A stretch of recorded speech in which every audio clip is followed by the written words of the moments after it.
From the studios of Farm Journal Broadcast, this is AgDay.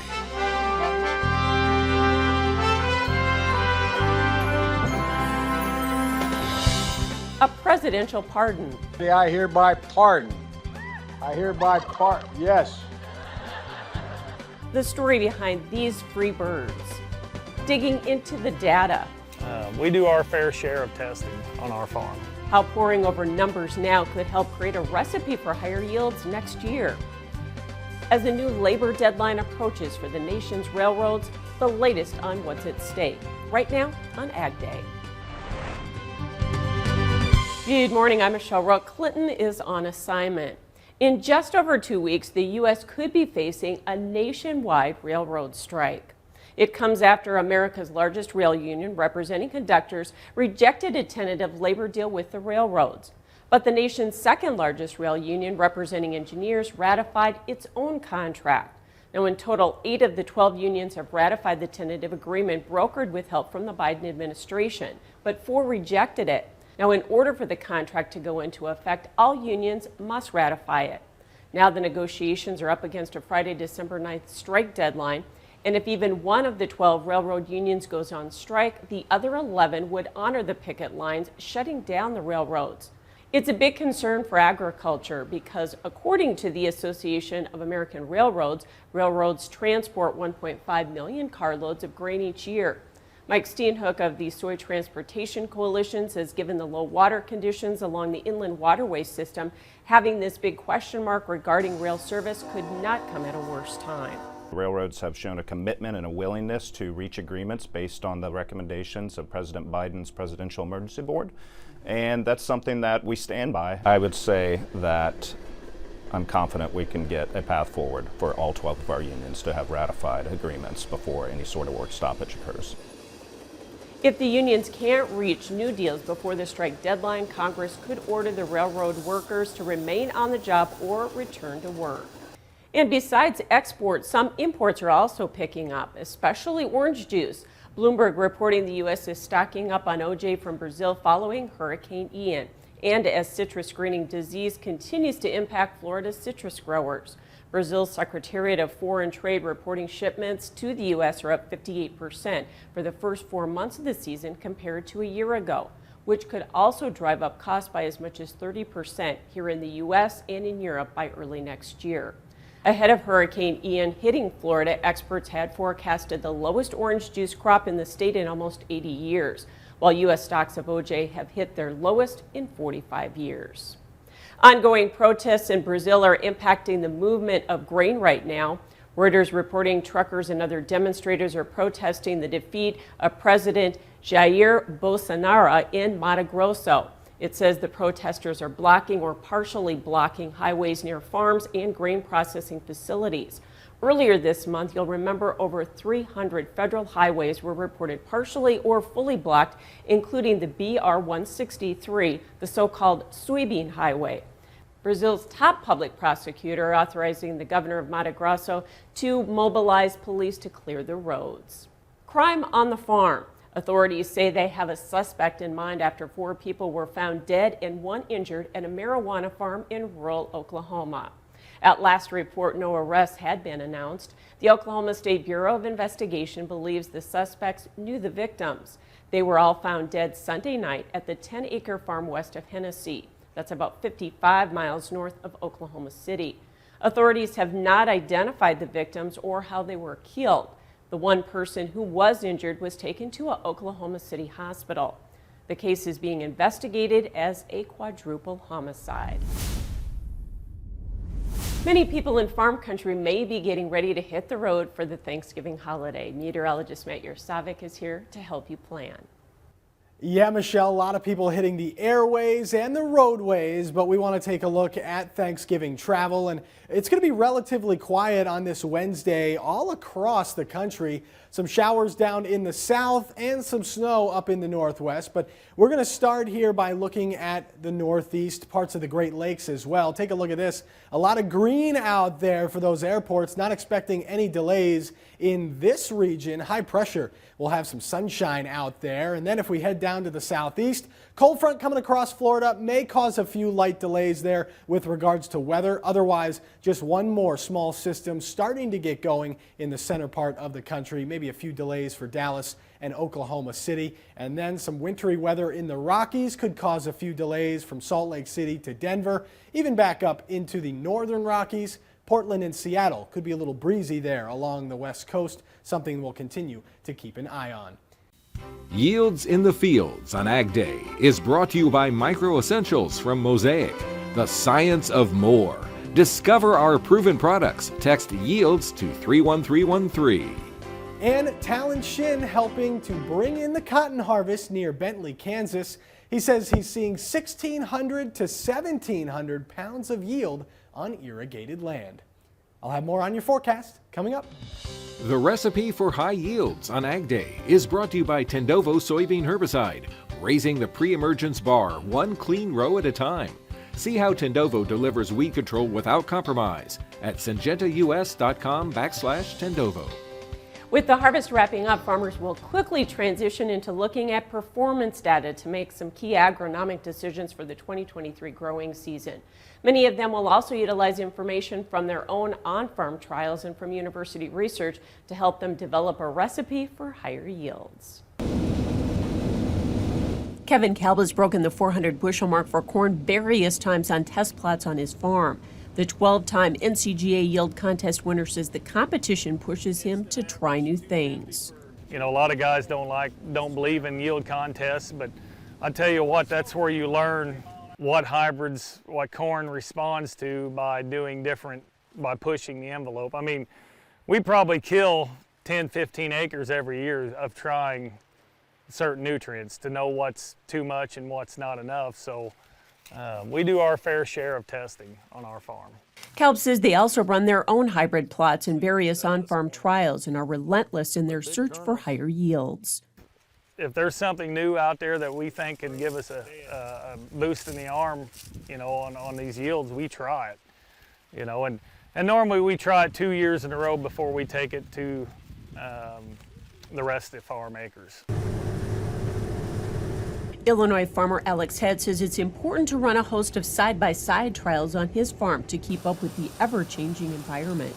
Things change, so you got to be on the leading edge of changing and looking at new practices. So every year we usually try something different. This year that included planting early maturing soybeans. To be honest, they've been some of our better beans so far.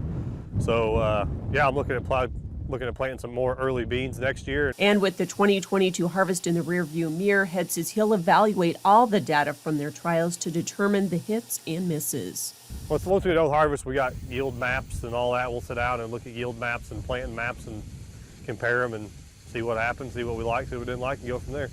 Leading land-grant universities are also helping farmers crack the high-yield code through their research. One of the things that it's a national project that I'm working with called Science for Success with soybean agronomists from across the U.S.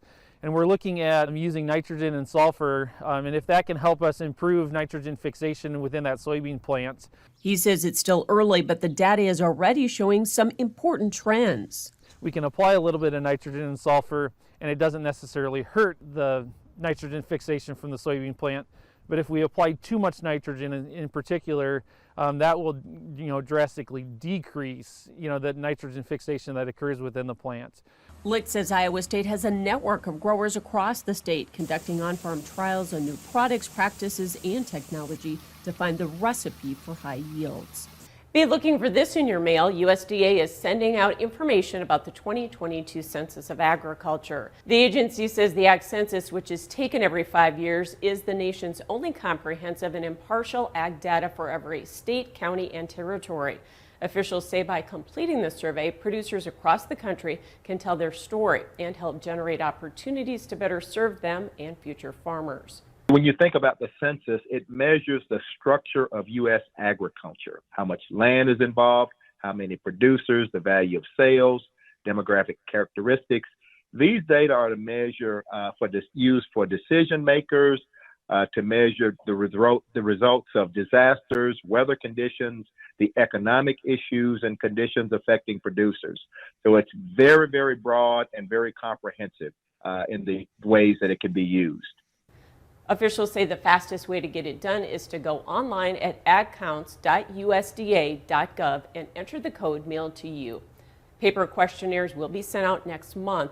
You only need to respond once, either online or by mail. Responses are due February 6th. Grain and livestock futures ended mostly lower after trading two-sided in a light pre-holiday trading day. We'll have market analysis coming up. And later, the latest, 2 turkeys spared from being part of your Thanksgiving meal in the country.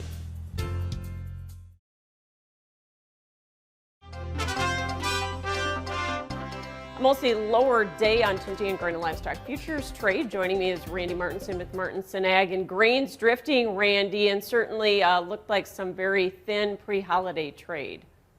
That's exactly what it was. We kind of thought the market could see a little bit of a push here on Tuesday, as we're going, one day left before the holiday break, but just couldn't seem to hold it together. As once the selling started, it was just tough for anything to stop or get in its way. Now, this market is making a transition from being supply focused to demand focused, and that's also been a bit of a problem here, hasn't it? Especially on the export front for corn and wheat. It has. You're right. We're wrapping up with the harvest progress. That's pretty much done for soybeans. We'll be done with corn by next week. And right now, as we try to transition over to the demand side, wheat and corn exports have been slow at best. Corn less than 50% of where we were last year. Beans are still holding up, but they've lost ground too. They're only sitting about equal with last year's pace. So it tells us that, either one, the stronger dollar has hurt our exports a little bit, or we're seeing the lack of demand from China really setting up in our markets. Yeah, at the same time we hear about China's COVID concerns, more lockdowns, rising COVID numbers. Oh, yeah, exactly. The report this morning said that it's like 20% of China's economy is in some stage of a lockdown. They are put in more restrictions on Shanghai because of a big outbreak here over the weekend. So, almost 4 million people in lockdown again. So that certainly is hurting the demand side, especially when you look at for our soybeans and for our beef and pork. And pile on top of that now a possible rail strike, and you really have, like a trifecta, don't you? You do. And, I know the market had kind of forgotten about the rail strike, but now that we're seeing these unions vote again, I think 4 of them have voted down the agreement, and now it's become more real. And we're getting closer to that December 9th date, which is kind of the deadline. That's kind of the line in the sand, you might say. Yeah, and if basis has been holding the market together, basis is going to widen out substantially if we have a rail strike too, isn't it? Oh, it will, because that will certainly cause more of the product will have to be moved by truck. And now we, hearing, about the diesel shortages in some areas. So yeah, it's kind of, like you said, it's the worst of all storms starting to brew. All right. Thanks so much for joining us with analysis. Randy Martinson, Martinson Ag. We'll have ag weather coming up.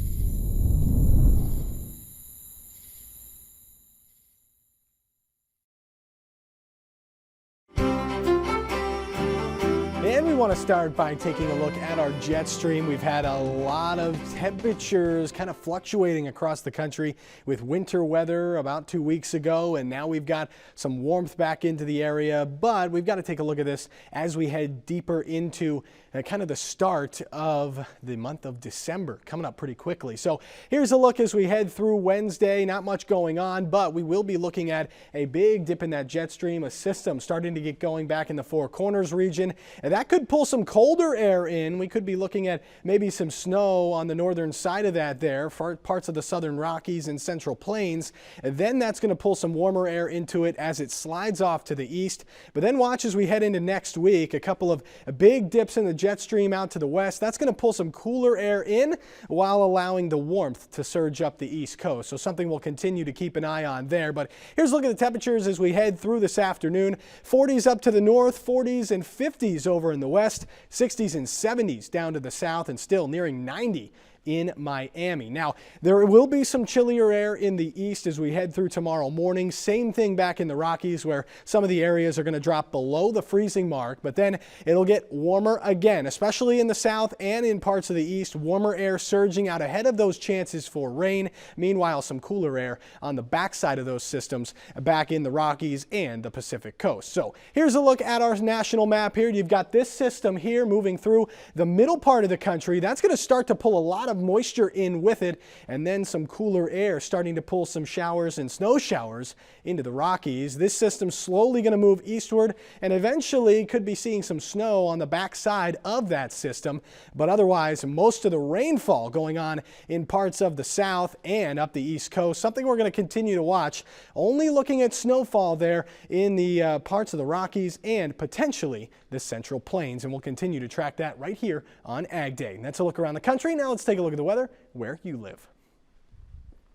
Cranberry, Pennsylvania, sunny and mild, a high near 49 degrees. Heading to Turkey, Texas, mostly cloudy and mild, a high of 65 degrees. And Pie Town, New Mexico, sunny and breezy, a high near 49.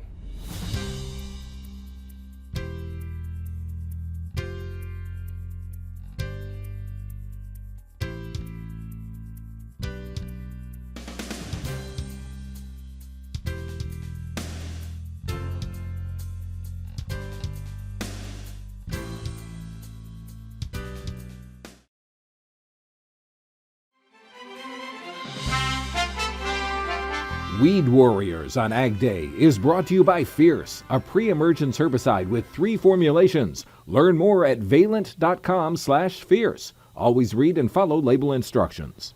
The battle against weeds is typically against the usual cast of characters, but weed scientists in Iowa say they've confirmed a new species popping up in fields. First identified in 2016, Asian copperleaf has been confirmed on farms again this season, this time found in soybeans.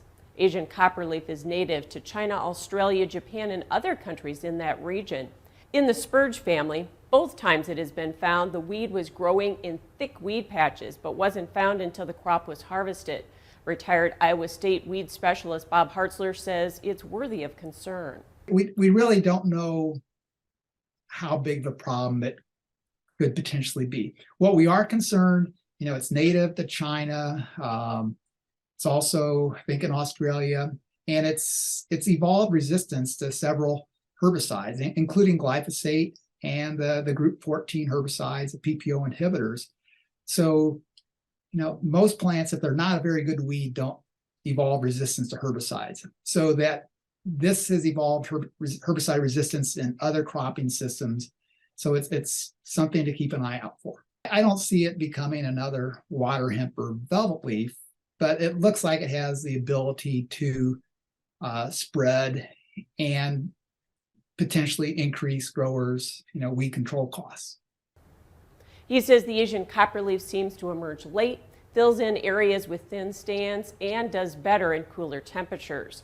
Now, if a farmer finds it in their field, he recommends harvesting that field last so there's less potential to spread it to other fields. Coming up next, we're talking turkey, about a couple of turkeys you won't be seeing on this year's Thanksgiving table next.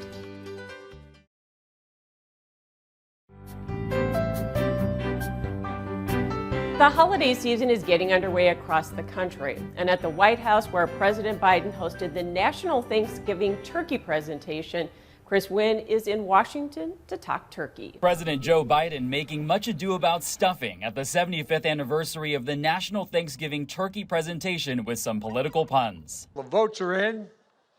They've been counted and verified. There's no ballot stuffing. There's no foul play. And a pair of poultry pardons for Chocolate and Chip. Based on their temperament and commitment to being productive members of society, I hereby pardon. Yes. I hereby pardon Chocolate and Chip. The Birds of Honor received VIB treatment on their trot to Washington, basting in glory at the Willard Hotel and gobbling up attention everywhere they went. President Biden dishing out exciting opportunities for the now free birds. Receiving their presidential pardons today, Chocolate and Chip are going to head to one of the nation's great basketball schools and research universities, North Carolina State. while also serving a message of gratitude to the country. We can't forget the reason for Thanksgiving in the first place. Being grateful for what we have and grateful for fellow Americans who we may never meet. And capping off the festive day, the official Christmas tree also arriving at the White House. In Washington, I'm Chris Wynn reporting. The turkeys weighed in at 46 and 47 pounds. They were raised by the National Turkey Federation Chairman, Ronnie Parker, in Monroe, North Carolina. Well, that's all the time we have this morning. Thanks for watching. For all of us here at AgDay, I'm Michelle Rupp.